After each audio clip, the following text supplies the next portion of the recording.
Everybody, Ben here for the Bonehead podcast, and welcome to Top 5 Friday. This is where we get together every week and we have a look at the top 5, something probably to do with Blood Bowl. Now, we did a very cool one last week, which was about top 5 foulers, and we had another great suggestion, and this is an excellent follow-up, I think. So, this was suggested by Louis Bitterlin, and basically now we have to do a follow-up saying the top 5 players you have to foul. Now, obviously, we don't have to foul ever, and if you don't want to be a fouly player, that's absolutely fine. But these players that are going to feature on this top 5 are definitely the ones where you want to really consider whether or not you put the boot in. They're on the ground. This is your best opportunity to remove them from the pitch, even if all you've got is a blitzer. It might just be worth the punt. Now, we had a ton of great suggestions and a ton of great comments, so thank you all so much. This is my top 5. There are a couple on there that are really close, but I just think this is probably the best suggestions from the list, in some kind of order.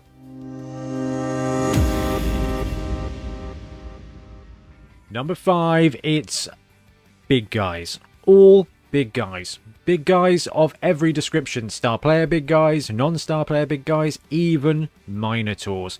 Now, why do you want to put the boot in on these guys? Some of them have pretty high armor, but all of them have pretty high strength, and that means they're very difficult to get on the ground in the first place. But when the opportunity presents itself, if they've failed, if they've double skulled, if they fail to go for it, if you've managed to knock them down on the ground, this is your best opportunity to remove them. Now, from a straight up strategic point of view, team value on pitch is something you really need to be considering of. Big guys, they're what's the cheapest big guy? Probably the troll, 115k. Everything else is 140, 150k. That's the value of like 3 linemen. Put the boot in on the big guys. You're not going to get a chance, a huge amount, and it's the best way. If you can get 1 or 2 supports, most of these guys with their armor, that will give you a good shot. And the Minotaur is a great example. A Minotaur, Rat Ogre, they're looking at, armor 9+? You get a couple of assists, you've got a 56% chance of actually breaking their armor and doing a really good job of removing them. And that will make such a massive difference. A big strength player on the pitch can absolutely control the zone, and they are a threat. And a Minotaur, for example, is a massive threat all of the time. He is going to be able to 2-die or 3-die blitz anybody ever, all of the time. So being able to give them a swift kick in the head to get them gone for the rest of the game is a massive boon. So I love this. Great suggestion. Number 5, big guys.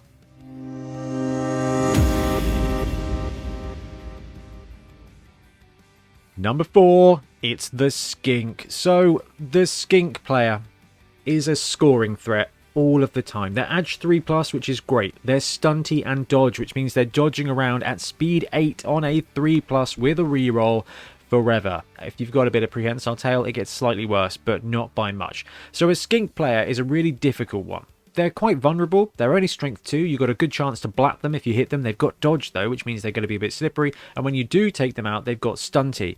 But I loved the suggestion, and there was a ton of people suggesting the Skink.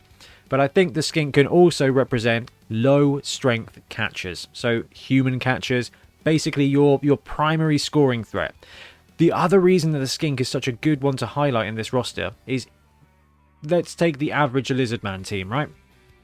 4 Skinks, 6 Sauruses and a Croxagore. Okay, the only people that can realistically do anything with the ball is the Skink. So if you go and take one of them out with a straight up block and the other one's on the ground and you take them out with a boot to the head because they've got stunty and they're only armor 8+, so you get 1 or 2 assists, you're going to break that armor and it's going to go really well for you.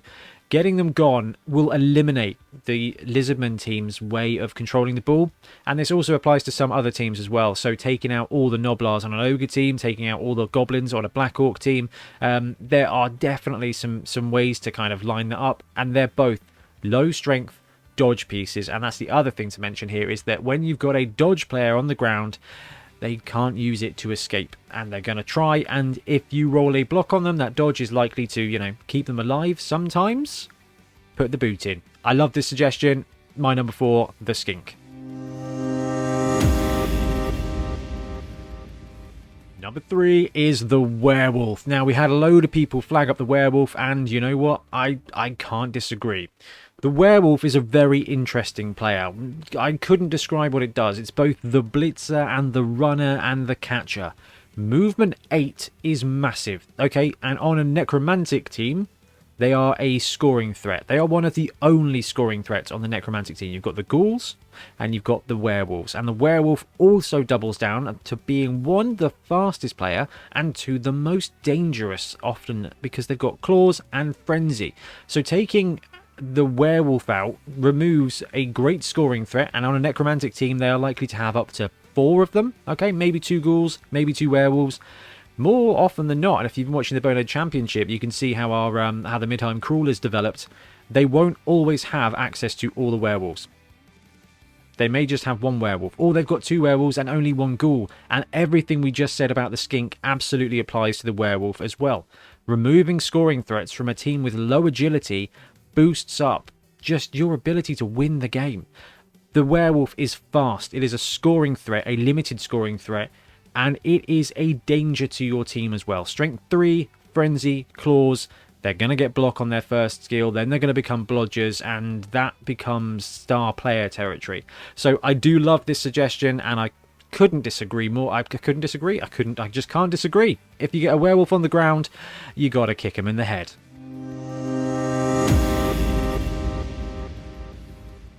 Number 2, it's everybody's favourite Strength 2 player, the Gutter Runner. I hate putting this on the list because I absolutely love Gutter Runners, but actually, you know what? If I got the chance to redesign them, I would probably not give them dodge, or I'd reduce their agility to 3+ just to make them earn it. But as it stands now, Gutter Runners do not have to earn it, and they just get given this absolutely monstrous ability. Ag 2+, dodge, movement 9. These guys can just basically go wherever they want, and 9 squares, 11 squares with a couple of rushes just means that their scoring threat range is massive. It is almost an entire half of the pitch. And that's with a 2++ dodge into the open field all of the time. I don't think they're overpowered, but I do definitely think that they are on the line. And I mean, I'm going to refer this to the Bonehead Championship again.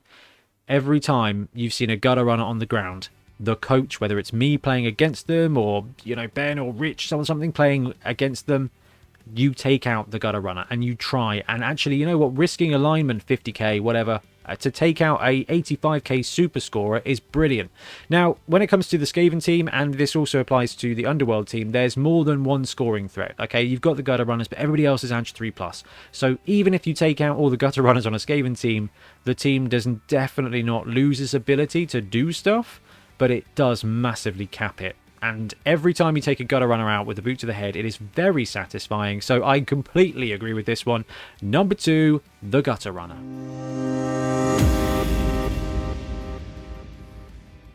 Which makes number 1 the War Dancer. Now this was close but clear. Okay, the split between the War Dancer and the Gutter Runner was not massive. Okay, I think it was something like 55 to 45. Okay, it was close. Like, you all hate both these players quite a lot, but I mean, the War Dancer just is everything. Movement 8, strength 3, block, can hurt you, dodge, Ag 2+, can escape and score. This is the best bits of a blitzer and a werewolf and a Gutter Runner put together in a positional and given leap. War Dancers make the Wood Elf team something special. The rest of the Wood Elf team is fine. Okay, it's a good team, but it is about its star players. It's about those War Dancers, and they start with 2 great skills and 1 other skill that can be very, very effective. So, you know what? I like this. I think you guys choosing the War Dancer to be the number 1 player that you have to foul on the ground will probably surprise nobody. I am one of those that it doesn't surprise me. And when I run Wood Elves, you know what? If my War Dancer's on the ground, I know that I need to protect it. I know that I need to move people in there. Otherwise, he's gonna get fouled. And that is just something that's almost automatic. Gutter Runners, you can kind of be like, maybe they'll risk it, maybe they won't. But if a War Dancer is down, you guarantee your opponent is going to take a foot and put it in your face. And you know what? That's absolutely right. So we had a ton of great comments, but I just had to point out that Chris Stevenson put together the list that represented everything everybody else had said. So nice job with that one. So there's a couple of things on here that we haven't got on this top 5. Star players. All right, Hackflem, Morg, Griff. Star players, absolutely. You know what? They are number 0 on this list. If a star player is over 240k and you get a chance to drop them, you absolutely take it. So star players rocket to the top of this list. We haven't included them because they're not a position on this. This is kind of like actually the player types rather than the actual stars. But basically every star player, their value is massive. And that whole team value on pitch thing, if you can remove Hackflem, who's what, 200 and I can't remember how much he is now. 230, 210, 210k. You remove Griff, who's 280. You remove Morg, who's 380.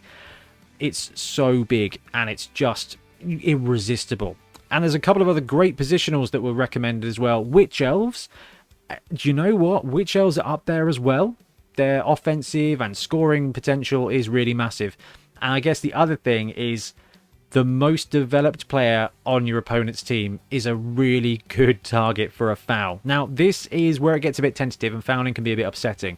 If you've been playing tabletop for a year and you've got a star player who you're brewing up and he's got 3 levels and it's taken you a while and your opponent starts putting the boot in, it is going to upset. It's quite remarkable because we are so invested in these teams. We put our effort and our hopes and dreams and prayers into these people that we've made up to grow up and be amazing. And it is quite emotionally draining for them to be repeatedly kicked in the head. So they obviously make a fantastic target for your fouls. Anyway guys, thank you very much for watching. I have to go now and start setting up Beachhead Tournament. Let me know what you think, but great job everybody. Thank you very much for watching. We'll be back soon with more Blood Bowl content. Happy blocking. Thanks very much for watching. We really appreciate your support. If you want to help support the channel even further, please like and subscribe or come join us on our Patreon. We have early access to content. We get loads of feedback from you guys and we try and do competitions as much as we can. Or you can get yourself some Bonehead podcast merch on our Spreadshirt site. So if you want to support a team, especially for the Bonehead Championship, you can pick up a shirt, a mug, things like that. It all helps support the channel and we really appreciate it. Anyway, links below. Thank you very much. Happy blocking.